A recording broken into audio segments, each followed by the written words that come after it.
अस्सलाम वालेकुम दोस्तों, मैं हूं आमिर उस्मानी और आप देख रहे हैं इनको आमिर के साथ यूट्यूब चैनल। दोस्तों, इस वक्त मैं मौजूद हूं लियाकताबाद के इलाके में, जहां पर आज से कुछ महीनों पहले एक छोटा डीसी सिस्टम इंस्टॉल किया गया है। छोटा डीसी सिस्टम जो है वो 4 से 5 पंखे और 6-7 लाइटों के लिए काफ़ी है। ये एक छोटी फैमिली के लिए आइडियल सिस्टम है। और इस सिस्टम को इंस्टॉल करने में क्या क्या चीज़ें दरकार हैं और ये कितने बजट में आपके सिस्टम इंस्टॉल हो जाता है, ये सारी मालूमात हम लेंगे फ़रहान भाई से। तो हमारे साथ रहिएगा और अगर आप चैनल पर नए हैं तो चैनल को सब्सक्राइब कीजिए, वीडियो को लाइक कीजिए और बेल आइकन को ज़रूर प्रेस कीजिएगा ताकि आने वाली तमाम वीडियो आप तक बआसानी पहुँच सकें। तो आइए फ़रहान भाई से बात करते हैं। अस्सलाम वालेकुम फ़रहान भाई, क्या हाल है आपके? वालेकुम अस्सलाम, अल्लाह का शुक्र है आमिर भाई, आप सुनाएं ठीक है? अल्हम्दुलिल्लाह। तो बताइए, एक छोटा डीसी सिस्टम छोटी फैमिली के लिए कितना कारगर साबित है, जहां पर लोड शेडिंग बहुत ज़्यादा हो रही हो और 4 से 5 पंखे चलाने हों, 6-7 लाइटें चलानी हो, तो ये कितने बजट के अंदर अफोर्ड कर सकता है इंसान? तो थोड़ी सी डिटेल हमें बताइए इसमें। जी बिल्कुल। अच्छा, सबसे पहले तो मैं ये बताता चलूँ कि ये जो इलाका है वो लियाकताबाद का इलाका है और यहाँ पे लोड शेडिंग जो है वो सारा दिन में बहुत ही ज़्यादा लोड शेडिंग है। दिन में तो दिन में, रात में भी प्रॉब्लम होती है लाइट की, जो तकरीबन 1.5 से 2 घंटे की 5 से 6 बजे के बाद लोड शेडिंग 2-3 दफ़ा होती है। तो बहरहाल ये एक सिस्टम हमने यहाँ पे इंस्टॉल किया था, ये मेरी बैक साइड पे आप देख रहे हैं, तकरीबन कोई 4 से 5 महीने पहले। तो कुछ शिकायत थी, कुछ मसले आ रहे थे सिस्टम के ऊपर, क्योंकि आजकल कराची में जो है क्लाउडी वेदर है, तो उसकी वजह से जनरेशन में काफ़ी फ़र्क आया हुआ होता है। तो बहरहाल हम सिस्टम को चेक करने के लिए आए थे कि आया कि कोई सिस्टम में तो कोई ख़राबी नहीं है। तो बहरहाल सिस्टम अल्हम्दुलिल्लाह हमने चेक कर लिया, सिस्टम अपने तरीके से अच्छा काम कर रहा है और जो प्रॉब्लम थी वो सिर्फ वेदर की वजह से है, तो इंशाल्लाह वो भी आने वाले कुछ दिनों के अंदर वो रिजॉल्व हो जाएगी। तो मैं थोड़ा सा ओवरव्यू आपको इस सिस्टम का देता चलूँ कि हमने यहाँ पे किया क्या है। देखें, ये सिस्टम जो हमने यहाँ पे लगाया है, ये तकरीबन कोई 3 पंखे हमने यहाँ पे अटैच किए हैं और 5 से 6 लाइटें हमने यहाँ पे लगाई हैं डीसी। तो मेरे बैक साइड पे आप ये देख रहे हैं, शुरू में तो हमने यहाँ पे सिर्फ डायरेक्ट PWM चार्ज कंट्रोलर के थ्रू जो है ना इनकी चार्जिंग दी थी बैटरी की, लेकिन बाद में फिर इसकी ज़रूरत महसूस हुई क्योंकि छोटे पैनल यहाँ पे हमने इस्तेमाल किए हैं इनवेरिक्स कंपनी के 180 वॉट के पोली में।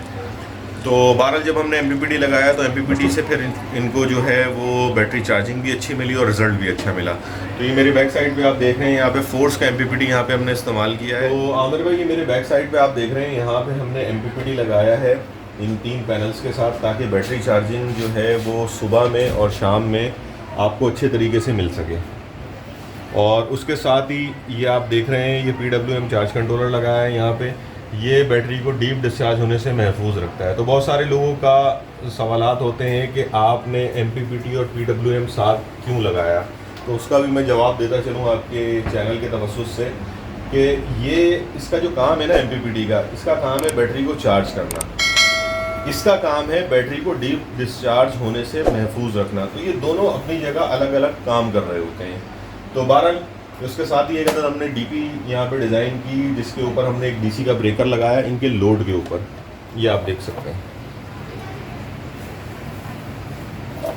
तो आइए सबसे पहले मैं आपको बताता चलूँ कि वायरिंग का सिलसिला जो था हमने वो कैसे किया। आप बैटरी भी देख सकते हैं, PX 1800 यहाँ पे फोनिक्स की बैटरी हमने इस्तेमाल की है।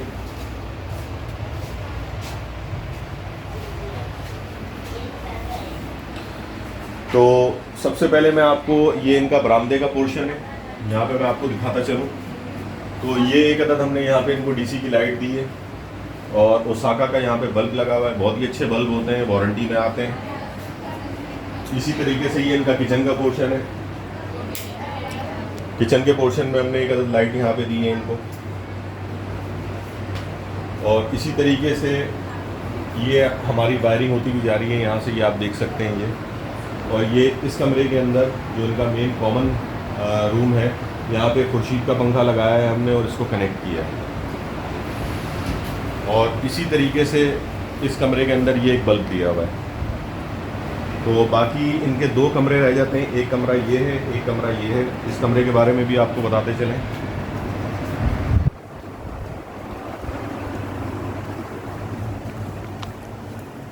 तो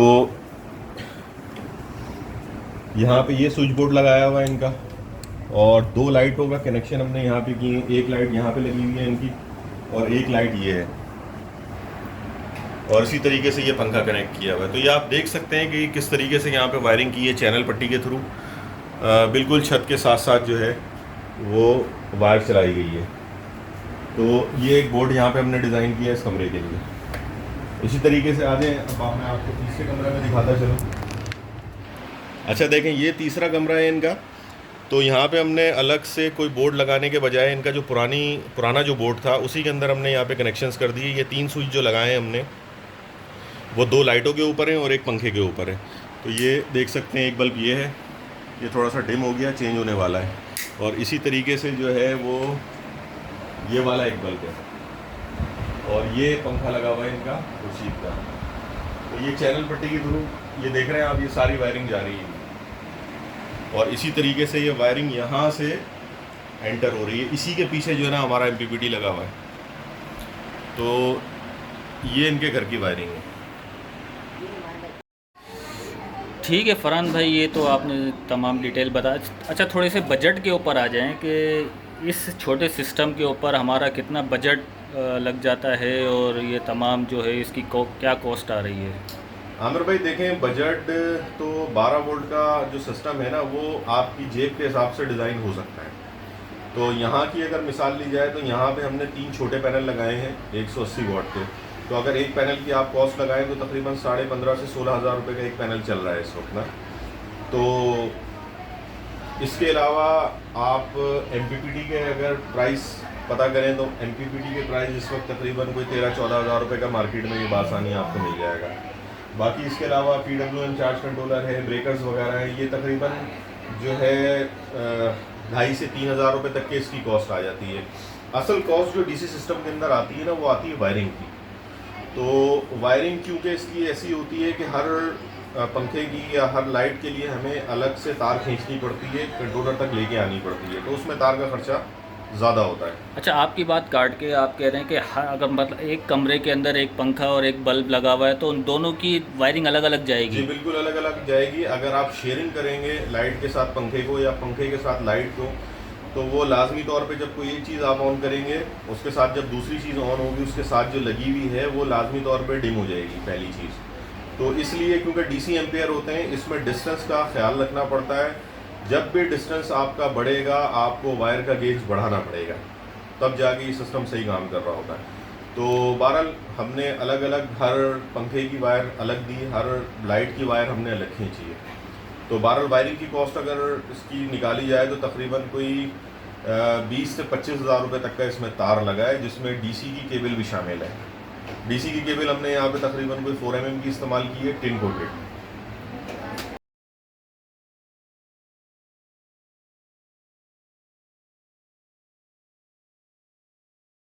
और अगर टोटल आप इसकी कॉस्ट निकालें तकरीबन इंस्टॉलेशन के साथ हमारी, तो तकरीबन समझ लें कि इस पर 1.5 लाख रुपए के करीब जो है ख़र्चा आया है, जिसमें 3 पंखों के पैसे भी शामिल हैं। एक पंखा इस वक्त तकरीबन कोई 9,500 रुपये का चल रहा है खुर्शीद का। तो 1.5 लाख रुपए में आपका ये सिस्टम डिज़ाइन हुआ है, जिसमें TX 1800 बैटरी है टॉल ट्यूबलर, और बाकी वायरिंग इंस्टॉलेशन और चैनल पट्टी वगैरह जो एसेसरीज़ वगैरह इसमें इस्तेमाल होती हैं। तो कहने का मकसद यही है कि आप चाहें तो ये बजट और मज़ीद भी आपका कम हो सकता है कि आप ज़रूरी नहीं है कि TX 1800 जो तकरीबन कोई 55 से 57 हज़ार रुपये तक की बैटरी इस वक्त चल रही है, आप वो छोटी बैटरी लगा सकते हैं। 30 हज़ार की कोई बैटरी लगा लें, आप 25 हज़ार की 100 एम्पियर की कोई बैटरी लगा लें, तो इससे बजट जो है आप अपने बजट के हिसाब से सिस्टम को डिज़ाइन कर सकते हैं। लेकिन अगर हम छोटी बैटरी लगाएंगे तो हमारा बैकअप कम नहीं होगा? जी बिल्कुल, बैकअप तो कम होगा, लेकिन बात वही है ना कि कहीं ना कहीं तो आपको कॉम्प्रोमाइज़ करना पड़ेगा। तो दिन के अंदर तो ये सिस्टम आपका चलता रहेगा। 5 बजे के बाद जब सिस्टम बैटरीज के ऊपर आता है और बैकअप के ऊपर आता है तो वहाँ फिर आपको फ़र्क पड़ेगा कि जो एक 180 एम्पेयर आर की बैटरी आपको बैकअप देगी वो ज़ाहिर है 100 एम्पेयर आर की जो बैटरी है वो आपको कम बैकअप देगी। तो फरहान भाई बहुत बहुत शुक्रिया आपका, एक दफ़ा फिर आपने हमें इस साइट पे बुलाया। और अब तक तो हम बड़े प्रोजेक्ट की वीडियोस हमने बनाई हैं, और बिल्कुल, और आपने आज ये छोटा एक सिस्टम बता के भी हमारे ऑडियंस को मेरे ख्याल से इससे काफ़ी फ़ायदा होगा कि जो लोग बड़ा सिस्टम अफोर्ड नहीं कर सकते तो वो ये छोटा सिस्टम DC सिस्टम लगाकर अपने जो भी मसले मसाइल हैं बिजली के हवाले से उसको हल कर सकते हैं। जी बिल्कुल आमिर भाई, आपको बुलाने का मकसद मेरा यही था कि हमने इस वक्त आपने जितने भी मेरे प्रोजेक्ट्स कवर किए वो सारे बड़े प्रोजेक्ट्स थे और लोगों की डिमांड्स भी आ रही थी कि डीसी सिस्टम के ऊपर आपने कोई वीडियो वगैरह नहीं बनाई। तो बुलाने का मकसद आपको यही था कि आपके चैनल से थोड़ी सी लोगों को अवेयरनेस हो कि 12 वोल्ट का सिस्टम कितने में डिज़ाइन हो सकता है और अपने बजट के हिसाब से आप इस सिस्टम को डिज़ाइन कर सकते हैं। तो बहुत बहुत शुक्रिया आप आए हमारी साइट के ऊपर, thank you so much. You are welcome. तो दोस्तों ये थी हमारी वीडियो, उम्मीद है पसंद आई होगी। और अगर डीसी सिस्टम से मुतालिक आप और वीडियोस देखना चाहते हैं तो फरहान भाई का चैनल इन्फो जानो, आप वहां जाकर मज़ीद वीडियोस देख सकते हैं। आपको छोटे सिस्टम की भी वीडियोस मिलेंगी और बड़े से बड़े सिस्टम की भी वीडियोस वहां पर आपको मिल जाएंगी। तो आपका बहुत शुक्रिया फरहान भाई एक दफ़ा फिर बुलाने के लिए। तो दोस्तों आज की वीडियो यहीं पे अख्ताम करते हैं। वीडियो पसंद आई हो तो अपने दोस्तों के साथ ज़रूर शेयर कीजिएगा और अभी तक आपने अगर हमारा चैनल सब्सक्राइब नहीं किया है तो चैनल को सब्सक्राइब कीजिए, वीडियो लाइक कीजिए और बेल आइकन को ज़रूर प्रेस कीजिएगा ताकि हमारी आने वाली तमाम वीडियो आप तक बआसानी पहुँच सके। तो मिलते हैं अगली कोई नई इन्फॉर्मेटिव वीडियो के साथ, तब तक के लिए इजाज़त दीजिए। अल्लाह हाफिज़।